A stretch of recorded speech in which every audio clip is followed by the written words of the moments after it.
छोड़ दीजिए ससुर जी, अब मैं आपका बर्दाश्त नहीं कर पाऊंगी। बहुत दर्द हो रहा है। बस करिए जितना मर्जी हो, आराम आराम से करिए। आज तो पहला दिन है। जी हाँ दोस्तों, ऐसा ही मेरी बहू मुझे कह रही थी। आज मैं आपको पूरी कहानी बताने जा रहा हूँ। मैंने कोई ज़बरदस्ती नहीं की थी और ना ही मैंने खुद से ही ऐसा कुछ किया, हालत ऐसा बना दिया था। मेरी बहू ने मुझे यह सब करना पड़ा। मेरा नाम श्यामलाल है। मेरी पत्नी का देहांत कई साल पहले हो गया था। मेरा एक बेटा है जिसकी शादी मैंने जल्द ही कर दी ताकि घर में एक औरत आ जाए। घर में एक औरत का रहना कितना ज़रूरी है, इस वजह से मैंने अपनी बेटी की शादी नीलम से कर दी। को मैंने पसंद इसलिए किया था क्योंकि वह बहुत ही खूबसूरत और अच्छे ख़ानदान से थी। मुझे ऐसी ही बहू चाहिए थी जो नीलम के रूप में मेरे घर में आ गई। मेरा बेटा पुलिस शादी के 1 महीना पहले छुट्टी लेकर आया हुआ था। शादी में ज़्यादा मेहमान नहीं आए थे, जो कि यह शादी कोर्ट मैरिज थी, तो सबको मैंने एक होटल में बुलाया था।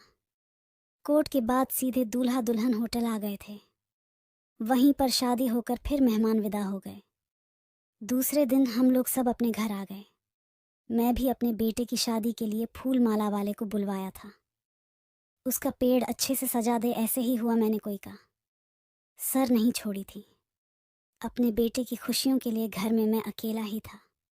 मैं जल्दी से ही सोने चला गया क्योंकि मुझे पता था कि आज का दिन मेरे बेटे बहू के लिए ख़ास मुझे अच्छा नहीं लगा कि मैं देर रात तक जागता रहूं। पर मेरे बेटे बहू की प्राइवेसी में खलल पड़े। रात को अचानक नींद खुली तो मेरे बेटे और बहू में लड़ाई हो रही थी। मैं हैरान हो गया।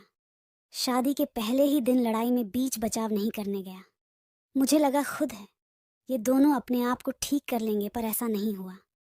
वह दोनों लड़ते लड़ते मेरे कमरे तक आ गए। मेरा बेटा बोला, आपने मेरे लिए कैसी लड़की ढूंढी है? यह कहती है कि तुम्हारा बहुत छोटा है। मेरी जिंदगी खराब हो गई। कहती है मुझे कुछ भी नहीं हो रहा, मैं तुम्हारे साथ नहीं रहूंगी, मैं वापस चली जाऊंगी।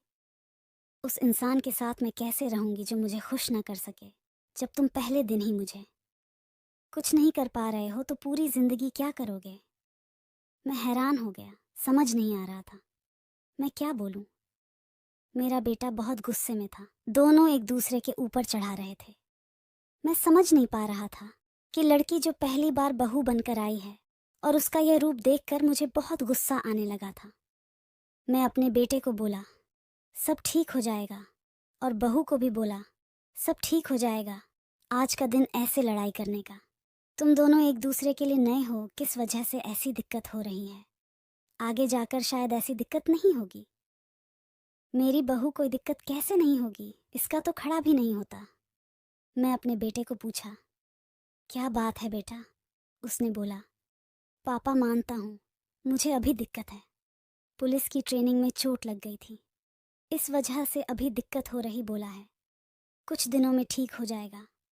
इतना सुनते ही मेरी बहू और भी ज्यादा आग बबूला हो गई और बोली, जब तेरे में दम नहीं था तो मेरे साथ तुमने शादी क्यों किया? इतना सुनते मेरा बेटा तुरंत ही घर छोड़कर चला गया। मुझे लगा कि मेरा एक ही बेटा था, वह भी मुझे छोड़कर चला गया है। मैं बहुत गुस्से में हो गया। जाकर मैंने बंद किया। वापस आकर देखा तो बहू बेड पर बैठी हुई थी। मैं गुस्से में लाल था तो मैं उसको जाकर डालते हुए बोला, क्यों तेरे में इतनी गर्मी है? वह बोली, तो क्या करोगे तुम, सही करोगे? इतना सुनते ही मैंने कहा, हाँ मैं भी देखता हूँ तुम्हारे अंदर कितनी गर्मी है। तुरंत ही उसे बेड पर लिटा दिया और फिर वही क्रिकेट वाला मैच शुरू हो गया। सुबह जब मेरा बेटा घर आया तो सब कुछ बदला बदला सा हो गया था। मेरी बहू ने मेरे बेटे को सॉरी बोली, फिर हम तीनों ही खुशी खुशी रहने लगे।